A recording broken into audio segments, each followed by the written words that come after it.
Greetings to you.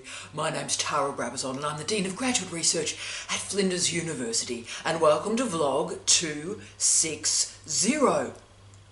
Digital literacies. I am so excited. I've loved doing the research for this vlog. It's been amazing. And I didn't really know that digital literacies were such a big thing. Who knew it was a thing? It's a thing. And through my research, what's interesting is this thing is particularly big in Australian universities. So it exists in other universities around the world and other sectors around the world, but Australian universities love their digital literacies.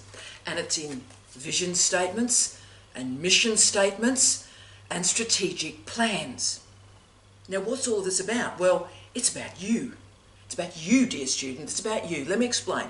So digital literacies in this context, in these mission statements and vision statements and stuff, digital literacies are defined very badly. For example, the University of Western Sydney defines digital literacies as, quote, having the skills you need to live, learn and work. They state that, quote, digital literacy is really important now when you're a university student. It's also really important when you enter the future world of work, end of quote. Don't you love it when sort of universities get down with the young people? It's like, it's really important. Is it? It's really important. And of course, what phrases like that demonstrate is that their assumptions about who a student is actually wrong. It's assuming that a student, a university student, has gone through school, has immediately gone into university, and then they'll do a quick degree, and then they'll leave, and they'll go into the workforce. Now, as we know, in Australian university systems, and particularly in our doctoral programs, we have very, very already successful professionals who have had a great life, all the wonderful work they've done, paid their bills, paid their taxes, and then they return to complete a PhD. So it's not about preparing you for the world of work. The colleagues we have in doctoral programs have already been in the world of work for some decades. So you can see what's going on around the digital literacies phrase.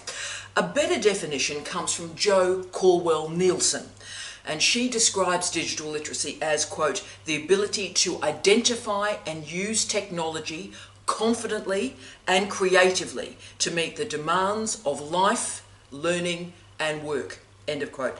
Now, I like that a lot. That's a good definition.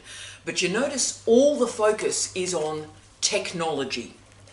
And indeed, the technology on which these colleagues are focusing is pretty basic stuff. As many of you might know, I am currently enrolled in a master's degree. It's my 4th master's degree at Deakin University. And they list digital literacies as one of their graduate attributes. So at the end of the degree, I'm meant to have digital literacies. And they describe digital literacies as, quote, a foundational skill, just like reading, writing, and arithmetic, end of quote. Now, as we discussed in the last vlog, literacy is so much more than reading and writing. So the idea that we're simply slamming digital literacy into this overstuffed bucket of literacy by just whacking another litre of stuff in there shows you it's just crazy. We're not defining literacy properly. We add digital literacy to it and it gets even worse. Also, digital literacy is not engaging with those very subtle phrases and concepts that we introduced last week, like emergent literacies, information literacies, visual literacies, multimodality.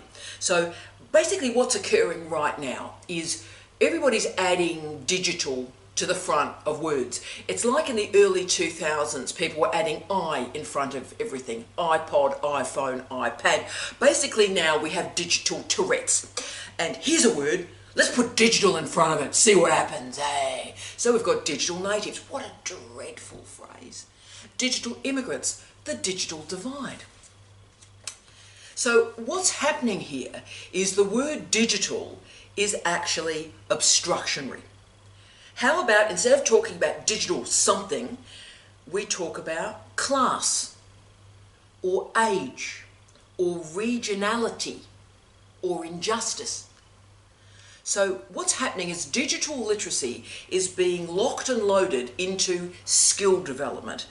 to often render the student employment ready. So digital literacy is for you to make sure you can get a job. That's the narrative. It is as simple as that.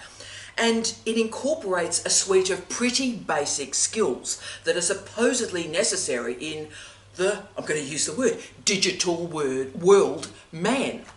So this is a post-page literacy. It's based on the idea that books and printed material are on the decline and screens are our future. Well, as the publication of books show, books are not on the decline, so there's actually an error there. But sadly, there's also no recognition here that literacies are scaffolded. We don't live on a screen. We gain literacy skills, remember, our response and engagement with sensory material. We gain that sensory material and how we interpret it off a screen, and then we apply it on a screen. So that means we're scaffolded into screen and digital literacies through confidence and competence in other platforms. So you might know how to use Google. You might know how to use Google Scholar, but have you actually got the vocabulary that you require to enter the appropriate search terms into the search engine? Do you know the key scholars in that area so you're making the right search terms in Google Scholar? So you might know how to use the search engine. Using the search engine's easy, but your other literacies are gained from other platforms and other sources. So let's think about some of the worst parts of digitisation. You know, conducting foreign policy via tweet, dumping a boyfriend via text message, or sending a nudie picture of a former partner to one of those very attractive revenge websites. So are those problems caused through a lack of digital literacy? Or are they caused from being ignorant, self-absorbed and foolish? Most of us, when we're talking about digitisation or computing or the internet, respond with these sort of verby nouns. Why are we doing this? Oh, efficiency, productivity, connectivity, big words, active words. Now, some better scholars describe the delivery of information, so interface management, and maybe if you think through how we work on the relationship between information and knowledge. What's rarely discussed is the cause of that efficiency. And the cause of that efficiency is an array of functions in our daily lives are now automated. They're displaced from our patterns of conscious decision making. So from spelling checkers to predicting our search terms on Google, through remembering our interests when we enter Amazon, always a little bit disturbing. It means that all of us are moving through life in a bubble of predictability where smartphones substitute for smart people. Think about your life right now, today. How often do you think about what you do not know? In other words, how often in our mobile phone, Facebooked, Instagram age are you confronted by difficult language, difficult ideas, difficult theories and concepts? How often do you confront in your daily life something that you really don't understand, and the shock of that ignorance makes you take a breath? How often does that happen to you now? Because why that moment matters so much is you recognise the limitations of your knowledge, and you start to think, wow, how do I know what I do not know? So all the talk of efficiency and productivity blocks the realisation of how we fill each day with tasks that didn't even exist 20 years ago. And most of these tasks are very, very basic. So that means we're normalising absolutely bizarre online behaviour. Like those people who insist on showing us how clever they are when they write an email, and they love to CC it to half of South Australia. You know those people? And then other people reply, also CCing to half of South Australia. This is great stuff. Like those users of Twitter who think they're being clever and witty rather than racist, xenophobic, mongrel trolls. So there's a lot of flab to digitisation. And there are a lot of problems that have either been caused or inflamed by it. And I want to try and explore those problems with you using one of the great scholars, I would argue, that the planet's ever seen. And interestingly, he's a gentleman you may never have heard of.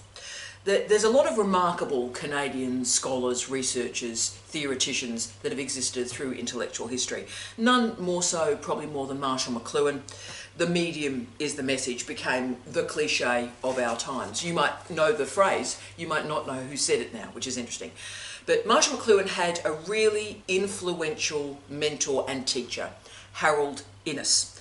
Now, he's been forgotten. He was born in 1894 and he died in 1952.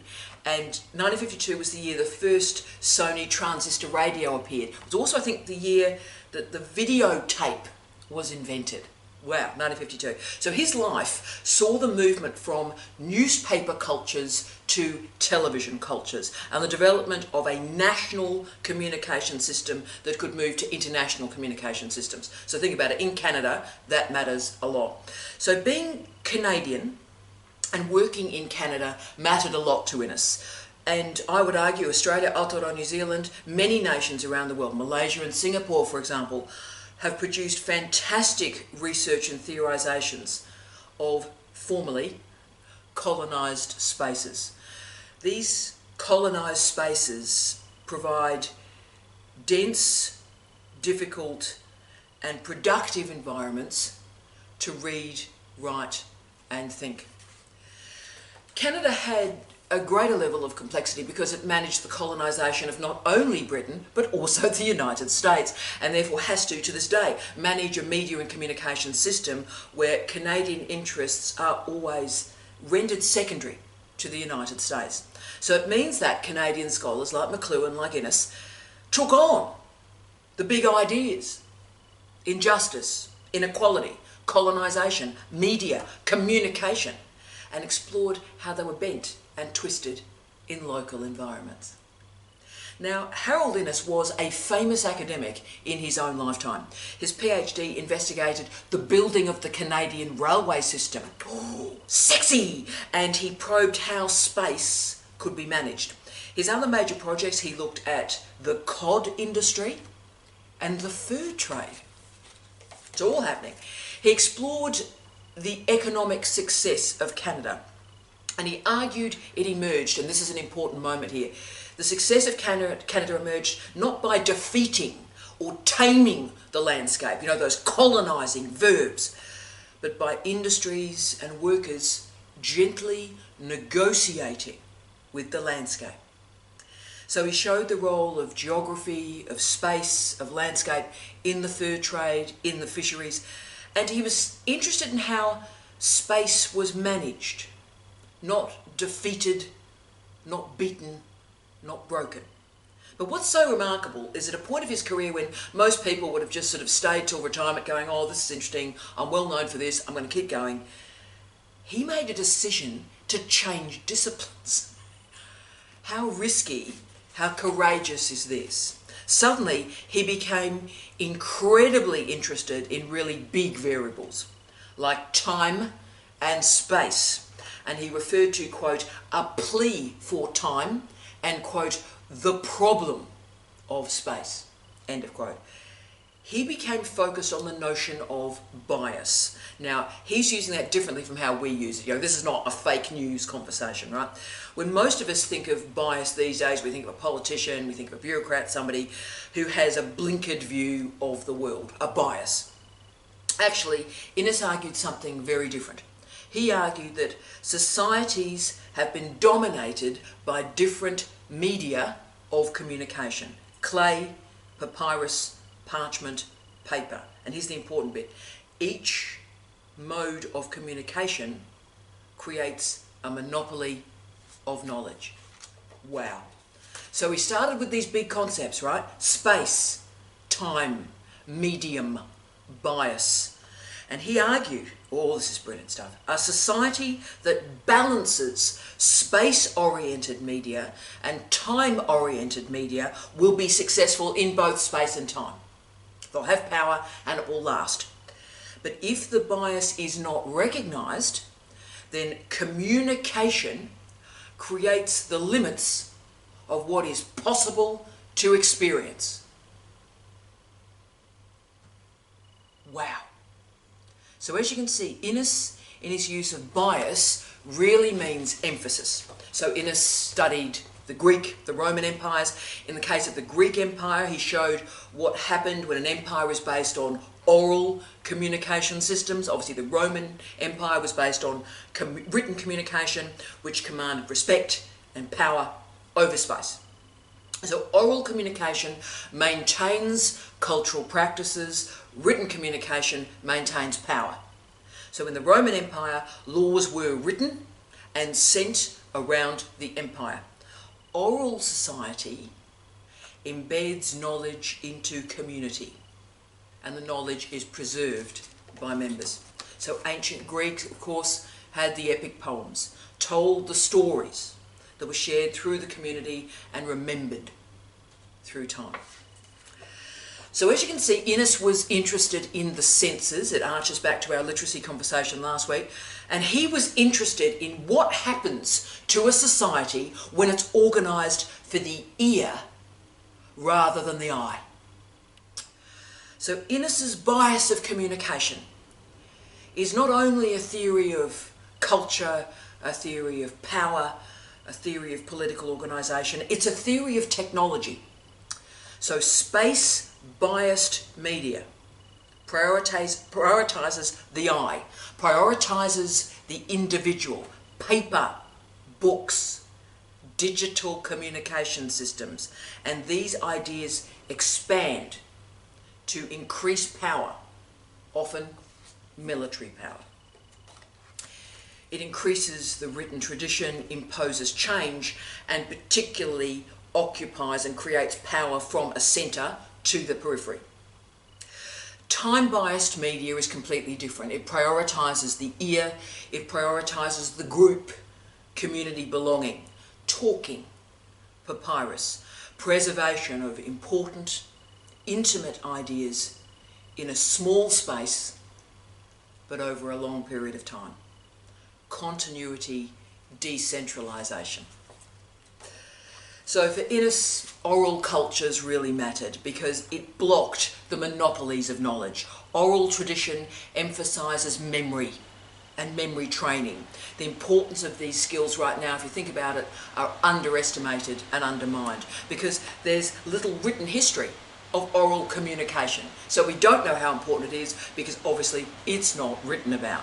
Oral cultures can only travel over small distances before there is distortion. So all societies, every society, and obviously my wonderful colleagues working in Indigenous studies, my respects to you, you can see the value of this model to understand Indigenous knowledge systems. But all cultures can be worked through this model. All cultures occupy time and space through their selection of communication media. All societies have a bias of space and time. So the bias of communication was his great work here. It's unarguably, really, one of the most influential books to ever be published in Canada. And to borrow Alexander Watson's great title from his biography of Innis, Innis is a marginal man. A marginal man. And each era discovers new functions, new strategies to mobilise that marginality. So our generation needs Innis to probe digital literacies. We need Innis to tell us the truth here. And I would argue Innis's only flaw, and I may be proven wrong, but I would argue Innis's only flaw was his implicit assumption that disenfranchised groups would look for new modes of communication, new technologies to rebalance time and space and their power. So disenfranchised groups would go for a new technology ahead of the pack to renegotiate their lives. But of course that's not the case. Disempowered communities are frequently crushed by empowered media and literacies. But look, some spaces are emerging to use new literacies in new ways. I always think, for example, Google Māori was the great moment of that. I think Google Māori was released in June 2008, and it created a digital Aotearoa that is distinct from a digital New Zealand. The Māori language has since been added to the Google Translator toolkit, and that demonstrates, maybe again, Innis was right. There are costs, though, when these biases of media are not balanced. So a domination of space-biased media weakens oral culture. So that means print culture, electronic culture, digital media are space-biased media. And that reduces the value, the currency, the importance of oral communication. Songs, poetry, stories. For those of us living in the century after Innis's death, every new communication and media technology has increased the bias of space. Ideas, people, money move over space at faster and faster speeds. The question is what we've lost through this heavy domination of space-biased media.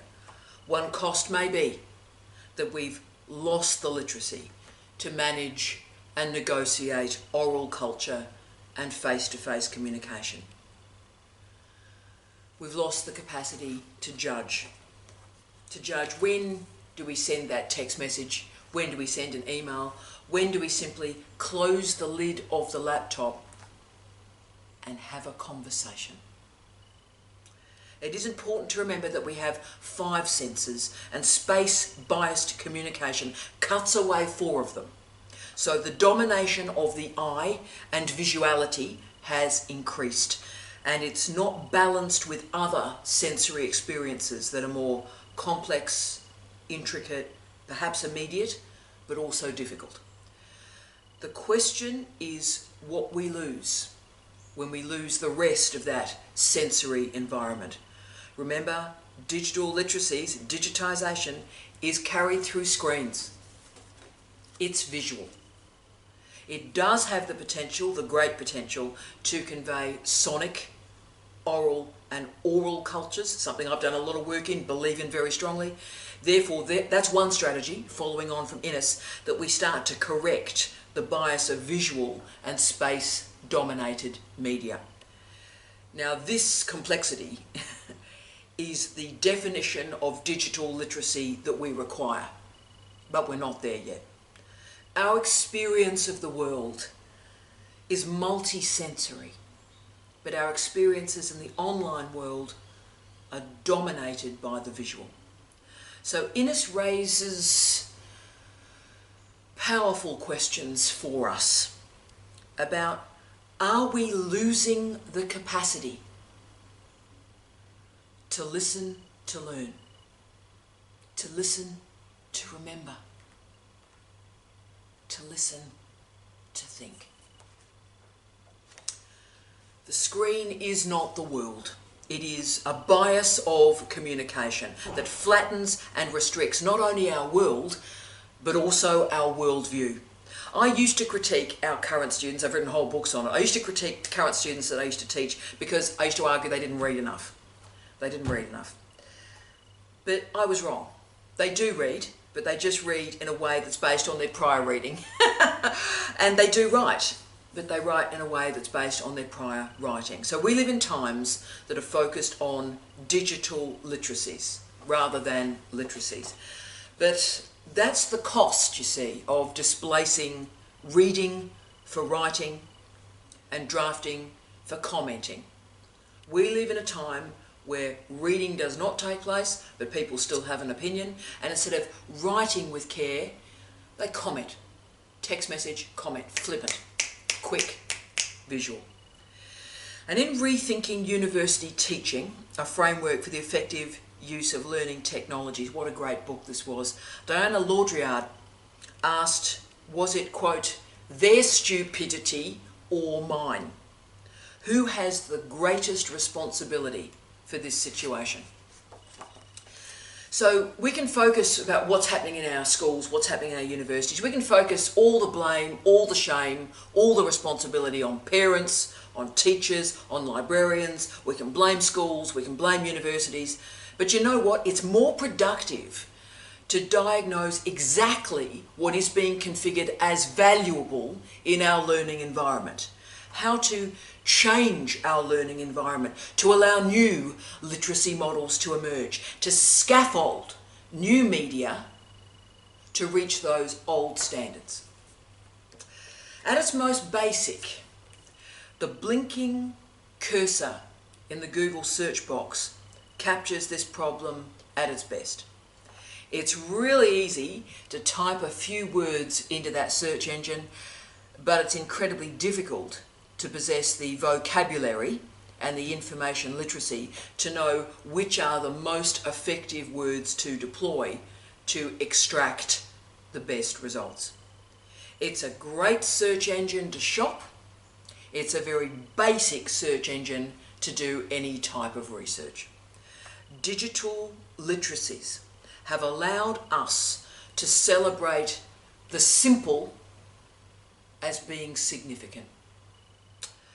Much of the population is going to stay in these very, very simple digital literacies using Google to shop.